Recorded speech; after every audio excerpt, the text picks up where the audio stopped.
அனைவருக்கும் வணக்கம். Welcome to Abi's recipe. இன்னைக்கு வந்துட்டு குழந்தைங்களை பற்றின ஒரு டாபிக்ஸை நம்ம மறுபடியும் டிஸ்கஸ் பண்ண போகிறோம்.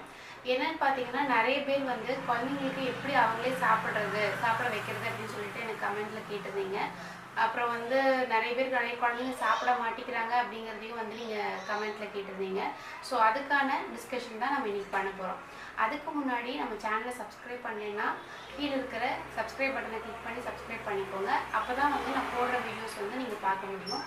அதே மாதிரி பேபி ரிலேட்டடான வீடியோஸ் நம்ம சேனலில் நிறையா இருக்குது. பார்த்தீங்கன்னா நம்ம சேனலில் போயிட்டு நீங்கள் வீடியோஸ் பக்கத்தில் வந்து பிளேலிஸ்ட் அப்படின்னு ஒரு ஆப்ஷன் இருக்கும். அதில் போனீங்கன்னா பேபி கேரில் வந்துட்டு உங்களுக்கு பேபி கேர் வீடியோஸ்லாம் இருக்கும். மாமிஸ் டிப்ஸ் அப்படின்னு சொல்லிட்டு ஒரு பிளேலிஸ்ட் இருக்கும். அதில் வந்து பார்த்தீங்கன்னா நான் உங்க கூட டிஸ்கஸ் பண்ணுற சில வீடியோஸ்லாம் இருக்கும். அதே மாதிரி பேபி ஃபுட் அப்படின்னு சொல்லிட்டு ஒரு பிளேலிஸ்ட் இருக்குது. அதில் வந்து பேபி ஃபுட் எல்லாமே வந்து நான் அப்லோட் பண்ணியிருக்கேன். ஸோ நீங்கள் அதை போய் பார்த்துக்கலாம். ஸோ குழந்தையோட ஃபர்ஸ்ட் பர்த்டே முடிஞ்சதுக்கப்புறம், அதாவது 1 இயர்க்கு அப்புறம் வந்து பார்த்தீங்க அப்படின்னா வெயிட் கெயின் வந்து ஸ்லோவாக ஆரம்பிச்சிடும். அதாவது 1 இயர்க்குள்ளே தான் வந்துட்டு அந்த ஒரு ரேப்பிடாக வந்து வெயிட் கெயின் ஆகும். 1 இயர்க்கு அப்புறமே வந்து ரொம்ப ஸ்லோவாகிடும். இன்னொன்று வந்து என்ன பார்த்தீங்கன்னா, அவங்களுக்கு நிறைய ஆக்டிவிட்டீஸ் வந்து பண்ண ஆரம்பிச்சிருவாங்க. அதாவது நடக்கிறது, ஏதாவது பொடி இழுக்கிறது, தவழ்கிறது அப்படின்னு சொல்லிட்டு ரொம்ப ஆக்டிவாக இருப்பாங்க. அந்த ஸ்டேஜில் வந்து பார்த்தீங்க அப்படின்னா சாப்பாடு மேலே உள்ள இன்ட்ரெஸ்ட் வந்து ரொம்ப கம்மியாக தான் இருக்கும். இது ரொம்ப ரொம்ப நார்மல் தான். ஸோ அதுக்கு என்னென்ன பண்ணலாம் அப்படிங்கிறத வந்து பார்க்கலாம். ஸோ ஃபஸ்ட்டு வந்து பார்த்தீங்க அப்படின்னா, குழந்தைங்க நீங்கள் எப்படி இருக்கீங்களோ அதே மாதிரி தான் இருப்பாங்க. ஸோ நீங்கள் வந்து சரியாக சாப்பிடாமல் இருந்தாலோ, இல்லை அப்பா சரியாக சாப்பிடாமல் இருந்தாலோ, இல்லை ரொம்ப லேட்டாக சாப்பிட்ற மாதிரி இருந்தாலோ, அந்த மாதிரிலாம் வந்து ஹேபிட்ஸ் இருந்துச்சு அப்படின்னா கண்டிப்பாக அது வந்து குழந்தைகிட்ட இருக்கும். ஸோ வந்து நம்மளை பார்த்து தான் குழந்தைங்க சாப்பிடுவாங்க. அப்போ வந்து நீங்கள் என்ன பண்ணணும்னா, ஒரு ஃபேமிலி டைம் மாதிரி மீல் டைம் வந்து நம்ம க்ரியேட் பண்ணிக்கணும். ஸோ அம்மா, அப்பா, குழந்தை 3 பேர் உட்காந்து சாப்பிட்ற மாதிரி பார்த்துக்கணும். அது எப்படி பிளான் பண்ணலாம் அப்படின்னா, நீங்கள் முதல்ல வந்து சாப்பாடை ஊட்டி விட்டுட்டு நம்ம சாப்பிடும் போது ஒரு பிளேட்டில் வந்துட்டு கொஞ்சமாக ரைஸோ இல்லை ஏதோ ஒரு காயோ போட்டு நம்ம கூட உட்கார வச்சு பழக்கணும். இதுதான் வந்து ஆரம்பத்தில் நம்ம பழக்கிறது. அப்போ குழந்தைங்க நம்ம கூட உட்காந்து சாப்பிட்றதுக்கு பழகுவாங்க. நெக்ஸ்ட் வந்து பார்த்தீங்கன்னா, 1/2 அன் ஹவருக்கு மேலே வந்து ஒரு மீல் டைம் வந்து இருக்கக்கூடாது. ரொம்ப டிலே ஆயிடுச்சு அப்படின்னா சாப்பாடும் ரொம்ப ஆறிடும், குழந்தைங்களுக்கு இன்ட்ரெஸ்ட்டும் போயிடும். கண்டிப்பாக ஒரு 1/2 அன் ஹவருக்கு மேலே குழந்தைய வந்து ஒரு இடத்துல வந்து உட்கார வைக்கிறது அப்படிங்கிறது ரொம்ப ரொம்ப கஷ்டம்.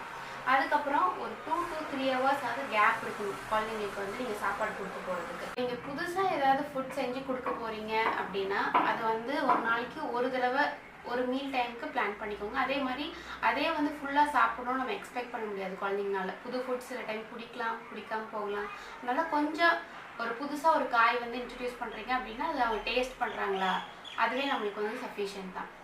அதுக்கப்புறம் பார்த்தீங்கன்னா, ஒரு காலையில் பிரேக்ஃபாஸ்ட் முடிச்சுட்டு நீங்கள் லஞ்சுக்கு வந்து ஏதாவது கொடுக்கும்போது நடுவில் வந்து ஒரு ஃபுல் கிளாஸ் ஜூஸ் இல்லை வந்து பால் அந்த மாதிரி ஏதாவது கொடுத்தீங்க அப்படின்னா அது வந்து அவங்களுக்கு வயிறு ஃபுல்லாகிடும். ஸோ அட்லீஸ்ட் ஒரு கேப் வந்து இருக்கணும். அதே மாதிரி ரொம்ப வயிறு ஃபுல்லாக அந்த மாதிரி கொடுத்துட்டீங்க அப்படின்னா லஞ்ச் அந்த மாதிரி வந்து அவங்களால வந்து ஃபுல்ஃபில்லாக சாப்பிட முடியாது. அதுக்கப்புறம் பார்த்தீங்க அப்படின்னா பால் வந்து நான் ஏற்கனவே சொல்லியிருக்கேன், 2 டைம்ஸ் நீங்கள் கொடுத்தாலே போதும் 1 இயர்க்கு அப்புறம் அப்படிங்கிறது. அதாவது 2 கிளாஸஸ் கொடுத்தாலே போதும். அதாவது ஒரு 350 mlலேருந்து ஒரு 400 ml கொடுத்தாலே வந்து அது குழந்தைங்களுக்கு சஃபிஷியண்ட்டான கால்சியம் அதுலேயே கிடச்சிரும். ஸோ ஒரு சாப்பாடு வந்து சாப்பிடல, சில அம்மாக்கள்லாம் பண்ணுவாங்க, சாப்பாடு சாப்பிடல அப்படின்னா சரி பால் கொடுத்துடலாம் இல்லை கூழை கரைச்சி ஊற்றிடலாம் அப்படிங்கிற மாதிரி நினைப்பாங்க. ஸோ அது வந்து குழந்தைங்களுக்கும் ப்ராக்டிஸ் ஆயிரும், உங்களுக்கும் ப்ராக்டிஸ் ஆயிரும். அப்புறம் வந்து ரொம்ப நாள் ஆகும் அவங்க வந்து ஃபுட்டுக்கு ப்ராக்டிஸ் ஆகிறதுக்கு. ஸோ குழந்தைங்க வந்து சாப்பிடும் போது வந்து பார்த்தீங்க அப்படின்னா இப்போ தான் வந்து அவங்க பழகுவாங்க. ஸோ வந்து ஏதாவது விளையாடுறாங்களா இல்லை சாப்பாடை வந்து வச்சு விளையாண்டுட்டு இருக்காங்க அப்படின்னா நீங்கள் மெதுவாக சொல்லுங்கள், இந்த மாதிரி வந்து சாப்பாடு சாப்பிட்றதுக்கு தான், விளையாடக்கூடாது அப்படிங்கிற மாதிரி. ரொம்ப ஃபோர்ஸ் பண்ணாதீங்க. அதே மாதிரி வந்து சாப்பிடும் போது அவங்கள வந்து ரொம்ப கம்பல் பண்ணி இப்படி தான் சாப்பிடணும், இப்படி கை வச்சு சாப்பிடணும், இப்படி பண்ணணும், அப்படி பண்ணணும் நீங்கள் ரொம்ப சொல்லிக்கிட்டே இருந்தீங்க அப்படின்னா அது ரொம்ப ஸ்ட்ரெஸ் ஆயிரும். அவங்களுக்கு அவங்களா சாப்பிடணுங்கிற இன்ட்ரெஸ்ட் வந்து லூஸ் ஆயிடும். ஸோ குழந்தைங்க வந்து எப்போ அவங்களாம் இன்ட்ரெஸ்ட் எடுத்து சாப்பிட்டாலும் ஒவ்வொரு ஸ்பூனுக்குமே நீங்கள் வந்து என்கரேஜ் பண்ணுங்கள். அதே மாதிரி அவங்க சாப்பிடல அப்படின்னா வந்து பனிஷ் பண்ணாதீங்க.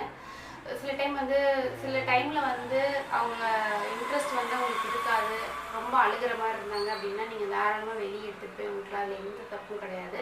ஸோ 3 வேளையும் நம்ம வந்து எக்ஸ்பெக்ட் பண்ண முடியாது குழந்தைங்க அவங்களாம் சாப்பிடணும்னு சொல்லிட்டு. 1 இயருக்கு மேலே அப்படிங்கும்போது கொஞ்சமாக பழகுவாங்க. ஒரு ஸ்நாக்ஸ் சாப்பிட்டாலே நம்மளுக்கு ரொம்ப பெரிய விஷயம், அதுவே நம்மளுக்கு பெரிய ஹெல்ப்ஃபுல்லாக இருக்கும்.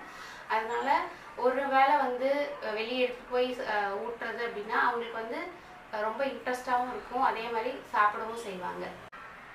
ஸோ குழந்தைங்க வந்து பசி இல்லாதப்போ இல்லை வந்து அவங்க வயிறு ஃபுல்லாக இருந்துச்சோ நீங்கள் வந்து என்னதான் அவங்களுக்கு பிடிச்ச சாப்பாடை வந்து கொடுத்தா கூட அவங்க சாப்பிட மாட்டாங்க. ஸோ எப்போவுமே வந்து நீங்கள் சாப்பாடு போட்டு கொடுக்கும்போது அவங்க வந்து பசியோடு இருக்கணும். அதே மாதிரி அந்த இன்ட்ரெஸ்ட் இருந்துச்சுன்னா தான் அவங்க சாப்பிடுவாங்க. அவங்களுக்கு பிடிக்கல அப்படின்னா வந்து நீங்கள் கம்பல் பண்ணாதீங்க. கம்பல் பண்ணிங்கன்னா கண்டிப்பாக வந்து அந்த பழக்கத்துக்கு வர மாட்டாங்க. அவங்க சாப்பிடும் போது வந்து பார்த்தீங்க அப்படின்னா அவங்க நல்லா சாப்பிட்றாங்க அப்படின்னா என்கரேஜ் பண்ணிக்கிட்டே இருக்கணும். எப்போவுமே வந்து நீங்கள் பாராட்டினாதான் குழந்தைங்க வந்து அதை ஃபாலோ பண்ணிக்கிட்டே இருப்பாங்க. ஒரு முக்கியமான விஷயம் என்னென்னா, சில ஃபுட்ஸ் வந்து நம்மளுக்கு பிடிக்காது. அம்மாவுக்கு பிடிக்காமல் இருக்கலாம், இல்லை அப்பாவுக்கு பிடிக்காமல் இருக்கலாம். ஸோ அந்த மாதிரி ஃபுட்ஸை வந்து குழந்தையும் சாப்பிடக்கூடாதுன்னு மட்டும் நீங்கள் நினச்சிடாதீங்க. ஏன்னா அதில் நிறைய ஹெல்தியான ஐட்டம்ஸ் இருக்கலாம். இப்போ சப்போஸ் ஒரு பழம் வந்து மாதுளம்பழம் எக்ஸாம்பிள் எடுத்துட்டோம்னா, அது வந்து உங்களுக்கு பிடிக்கல அப்படின்னா அது ரொம்ப ரொம்ப ஹெல்தி. அதுவும் குழந்தைங்களுக்கு அப்படிங்கும்போது நீங்கள் கண்டிப்பாக வந்து ஹெல்தி ஆப்ஷனுக்கு நீங்கள் போகலாம்.